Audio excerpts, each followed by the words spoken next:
Hello and welcome back, and let's get going with your first mind map. So remember what I said in the previous video. I want you to copy these mind maps down as we go along. Don't look at your study text at the moment. Let's concentrate on the mind map. This is a nice video. It's quite a short video, but it gives us a good overview of strategy. So copy strategy down just in the middle of your page, or if you've got a book that you're writing these mind maps down in, write it down there. So we're going to start by asking ourselves a quick question. What do we mean by strategy? You know, this is all about strategic business leader. This is all about the strategy. When you hear the word strategy, what do you think? What definition do we need to use?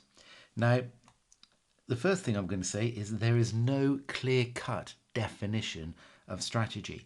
People have different views of what strategy is, and people use the term strategy in different ways. However, what I'm going to show you now is a useful definition just to get us thinking about things. Now, you don't need to copy this down. It is in many of the textbooks, but don't copy it down at this stage. Let's just think of what it says. So let me read it. Strategy is a pattern of activities that seeks to achieve the objectives of an organisation and adapt its scope, resources and operations to environmental changes in the long term. Okay, now let's just go into a bit more detail. So strategy is a plan of activities. So it is a pattern of activities. It's doing things. It's not just sitting there doing nothing. It's activities, so undertaking things that seeks to achieve the objectives of the organisation.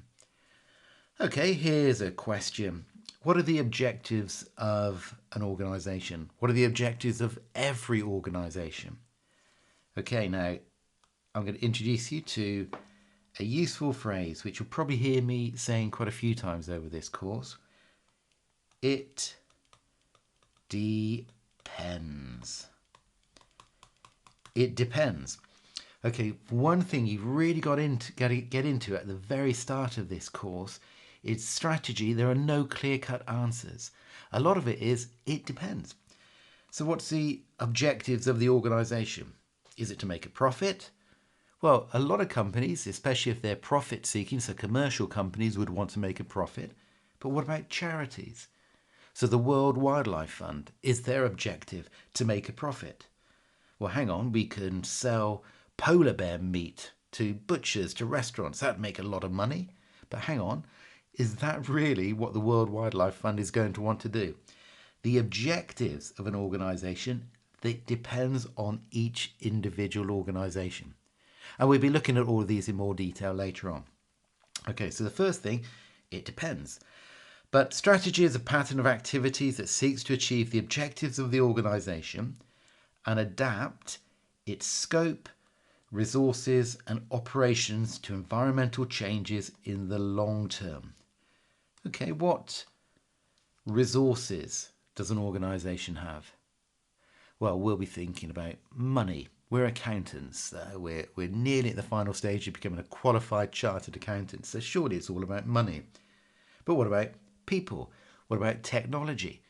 What about brand names and all of these things? So there's a wide variety of resources.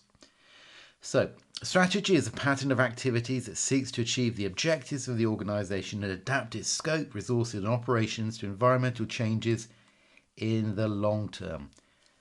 Okay, final question within this definition. What do we mean by long term? Now, I really, really hope you answered, it depends. Most of us have got this accountant's mentality where we think, well, there needs to be either A or B, one or two. So do we mean by long term it's more than 12 months, less than 12 months is for short term? It depends, doesn't it?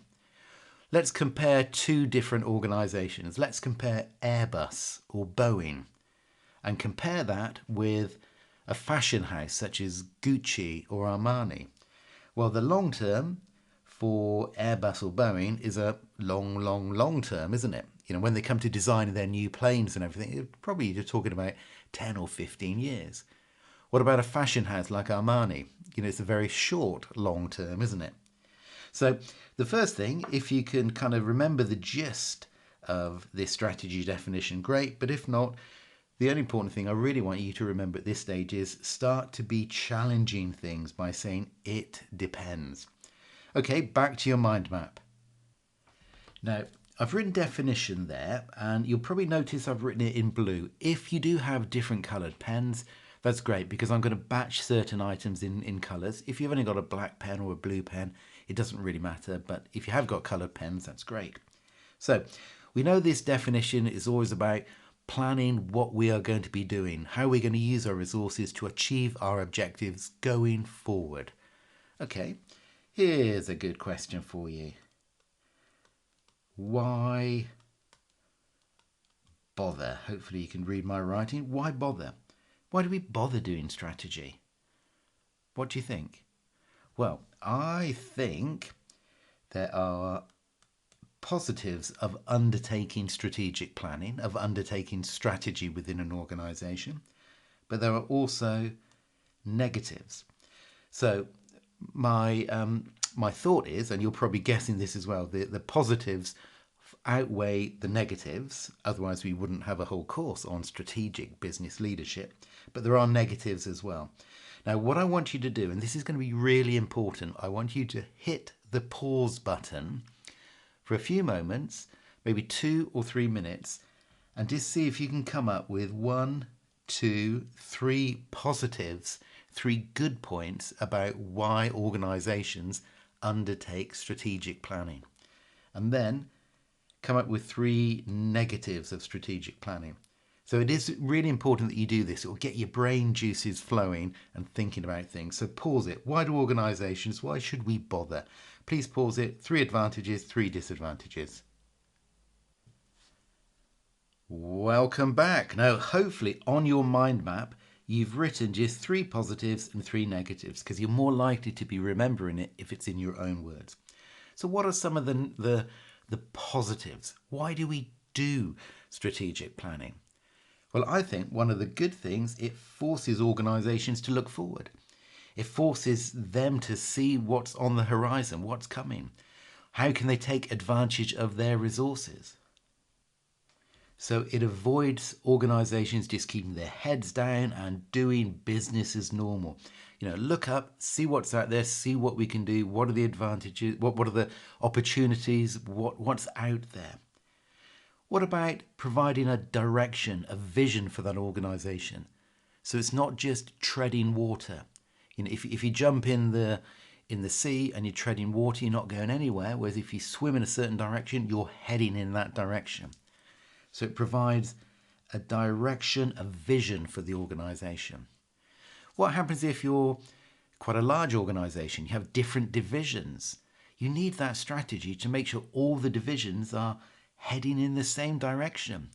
It will help ensure goal congruence. Now, you probably came up with some others, you may have come up with similar ones, but there's lots of advantages of strategic planning. But hang on, what are the disadvantages? Well, we talked about one of the advantages, it helps us to see what's coming, what's in the future. But one of the disadvantages, if it's a rapidly changing market, we may not know what's coming in the future, especially in a sort of technology area, what's going to be happening. So, is it going to be better in a more static, stable environment? Well, we'll come on to whether or not that is true later on in the course. But, it may be more difficult in rapidly changing environments. So that's a negative. So another question. Who's going to undertake all this strategic analysis? Who's going to do the strategic planning? Well, somebody, and that's going to take time and money. So the cost in both terms of time and money, it can be quite expensive. Now, I would counter that by saying there are costs involved if you don't do it. You could miss out on opportunities. You could lose out to a competitor. Now, the final one I would just mention is it can become a bit of a straitjacket.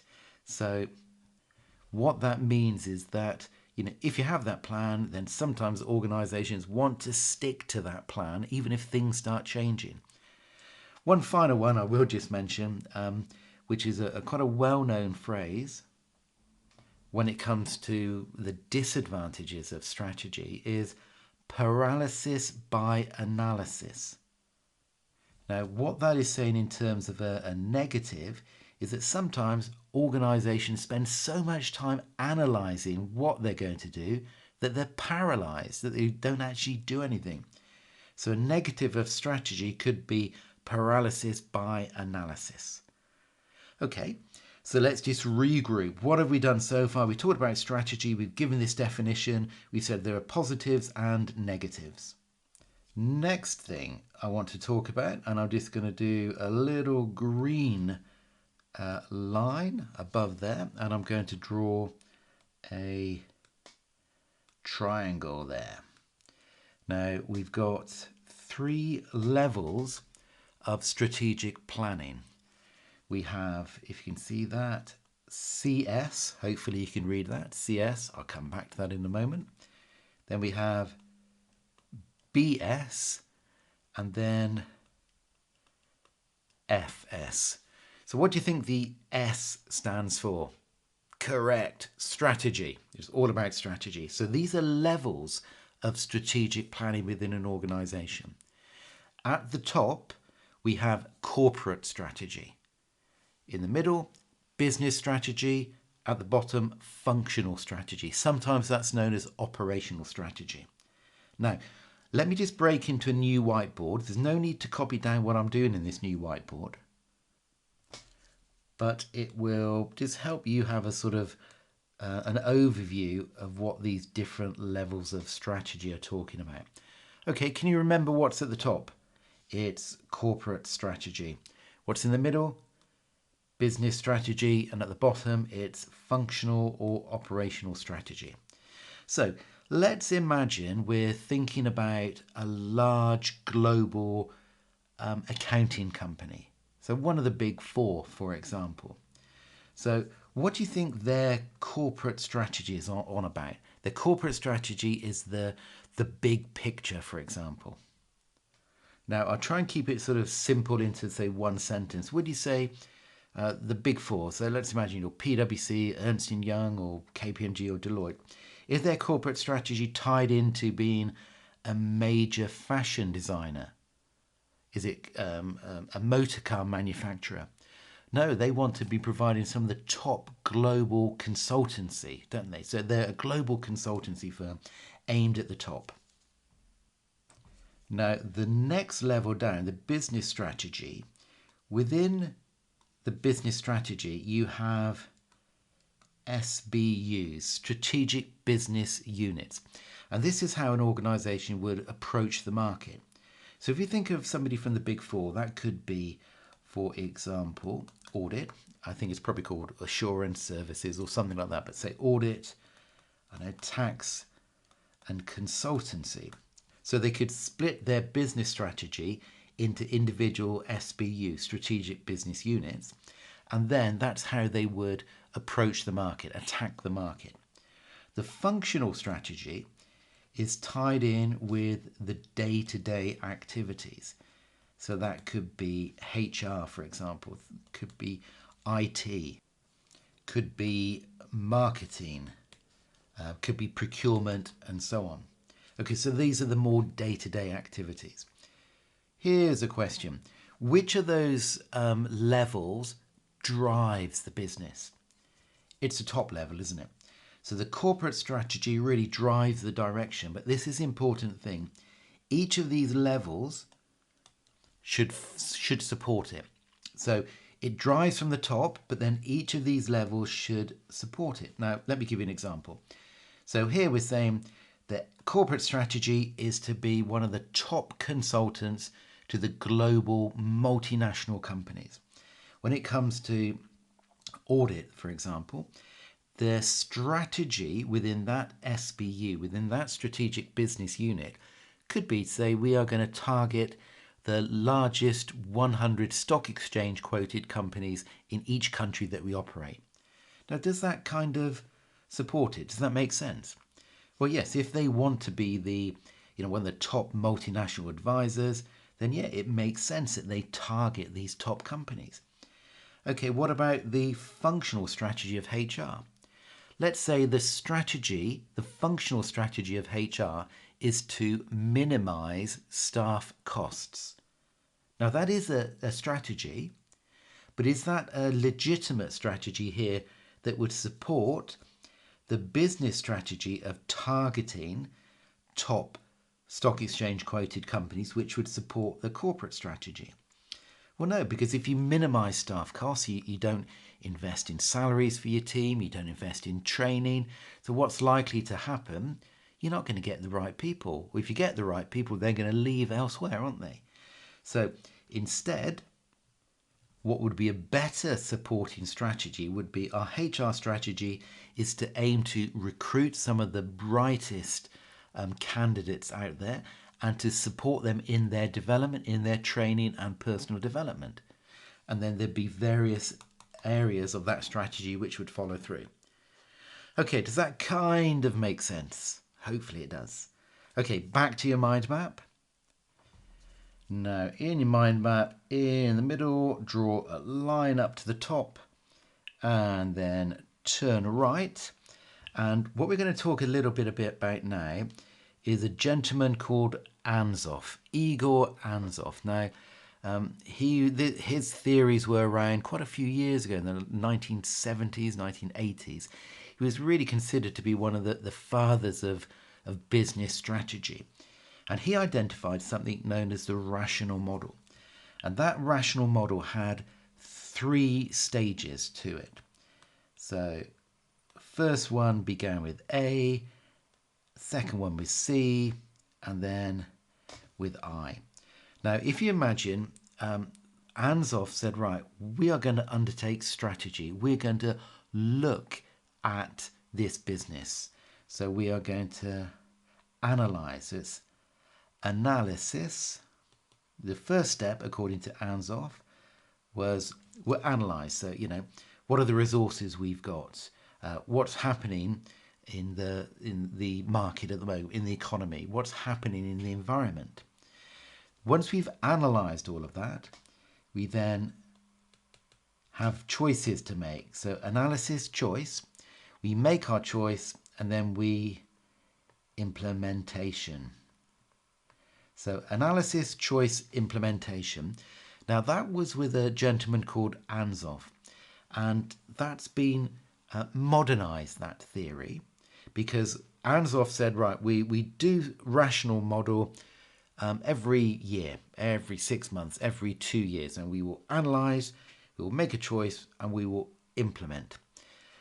3 gentlemen, more modern theorists, called Johnson, Scholes, and Whittington, said that there were still the 3 angles, but it was more fluid. So originally the rational model by Anzoff was linear, so analysis, choice, implementation. Whereas Johnson, Scholes, Whittington said, well, we will have the analysis, we will then have the choices, and then we will have implementation. Now they refer to it as action, but in effect think of that as implementation. But it's more fluid. So they would undertake their analysis, they would start their choices, for example, and then when they started implementing, when they started taking action, they identified something else. So they would go back to the analysis, or they would go back to their choices. So see this as more of a sort of moving beast rather than this static analysis, choice, implementation. And this little triangle here is quite a nice triangle because a large proportion of this course, of this syllabus, is going to be tied in from this triangle. So, for example, if we look at analysis, we will be looking at things such as resources. So we'll be doing a session on resource analysis.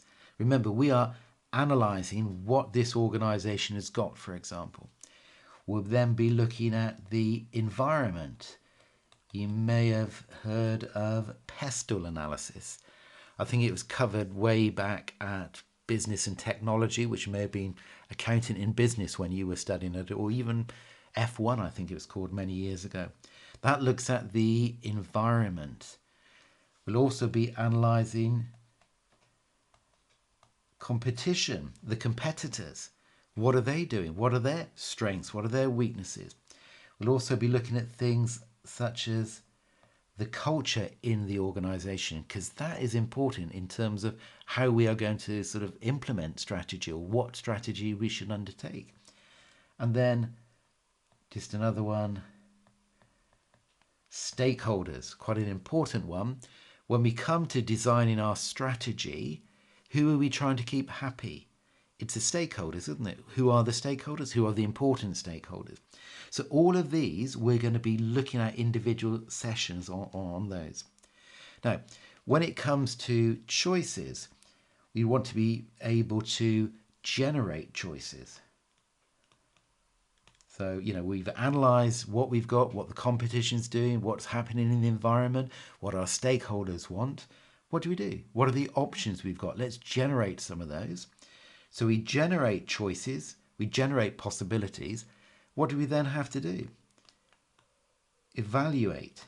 We've generated all these ideas. Let's evaluate those ideas. Once we've evaluated those, what do we need to do? Select. Decide which option we're going to choose.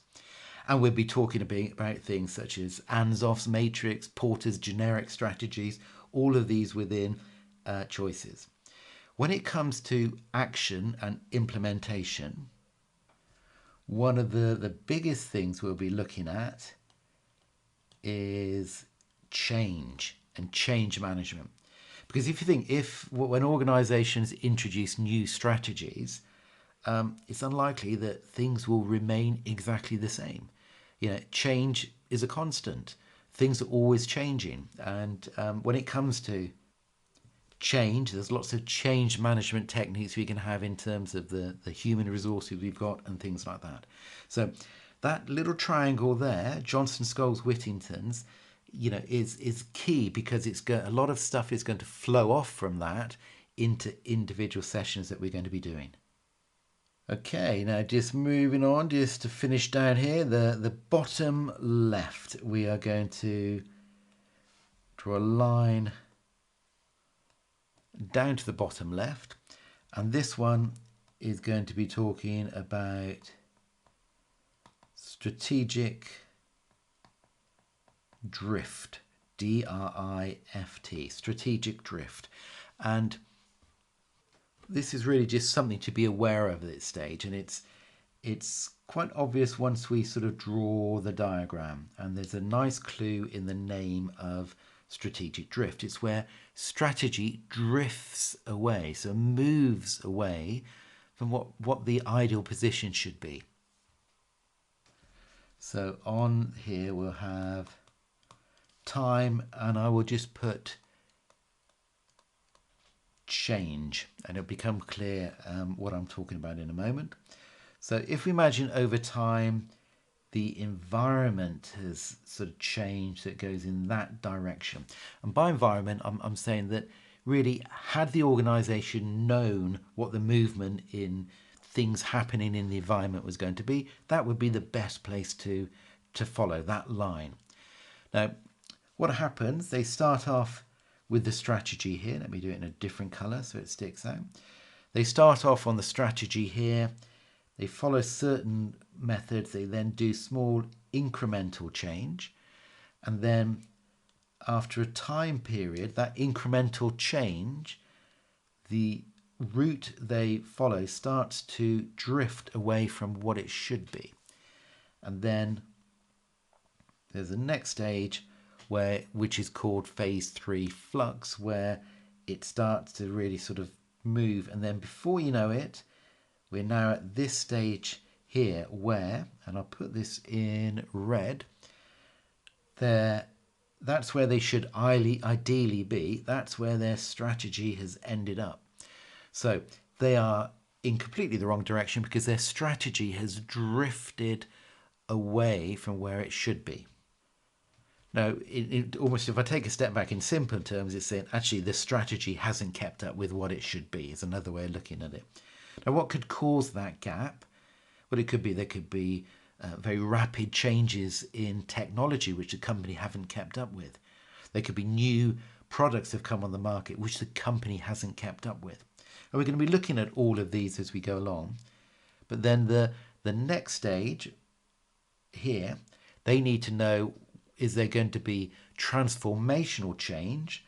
So the strategy suddenly they move to try to catch up and then they carry on, or demise. Now, we will be looking at all this in more detail, but that's just kind of an overview of, okay, we set the strategy, but there can be, strategy can drift away from where it should be because of other changes. Okay, now, what I'm going to do is just recap on what we've done. And remember, my aim on these mind maps is give you a big picture overview of this part of the syllabus. So I want you to be able to walk away from this video saying, yeah, I'm comfortable with what has been said. I'm comfortable. Now, if you need any more detail on this, then go to your books and then just read through the relevant chapter, the relevant sections about it to provide background information about it. Don't at this stage try to learn every single word in the book, because the key thing, as I said previously, the key thing is how you answer questions. And we're going to be looking at that on the practice phase. The learning phase is all about getting the big picture, the syllabus area through to you. Okay, so let's regroup. What have we actually said so far? This is all about strategy. What's the definition? Well, there's no single definition, but it's all about making things happen, going forward, getting the plan, using our resources, satisfying our objectives in the long term. Well, hang on. Why do we bother? Surely there are advantages. Absolutely. And you came up with 1, 2, 3 advantages. So look at your mind map. What 3 advantages did you come up with? Good. And you've written them down. Good. What are the negatives? Because there are negatives. It can be costly, both in terms of time and money. Paralysis by analysis. You're just analysing, but not actually undertaking or doing other things. Okay, so did you have 3? Yes. Then we had the different levels of strategy. CS, BS, FS. What's the CS? Corporate strategy, the big picture, the direction of the organisation. BS, business strategy, splitting it down into strategic business units, how they're going to approach the market, and functional or operational strategy. Ansoff then came up with a rational model, which was we would analyse, we would make choices, and we would implement. Johnson Scholes Whittington came up with a more fluid version of that. And they said, yeah, it's not a straight line, it's analysis, choice, action, and that can go around. Once we start, we can then go back and identify new things. And we're going to be looking at lots of things off of this triangle as we go through the course. And then we just finish it off by having a quick look at strategic drift, which is where the strategy drifts away from the ideal route to such a stage where it needs to, adapt majorly or demise. Okay, so how was that? Probably, hopefully not too bad. Just a nice overview of strategy and this concept. So remember, read through your textbook if there's any areas you're not comfortable with or you want more information. If not, I will see you at the next video. All the very best. Bye-bye.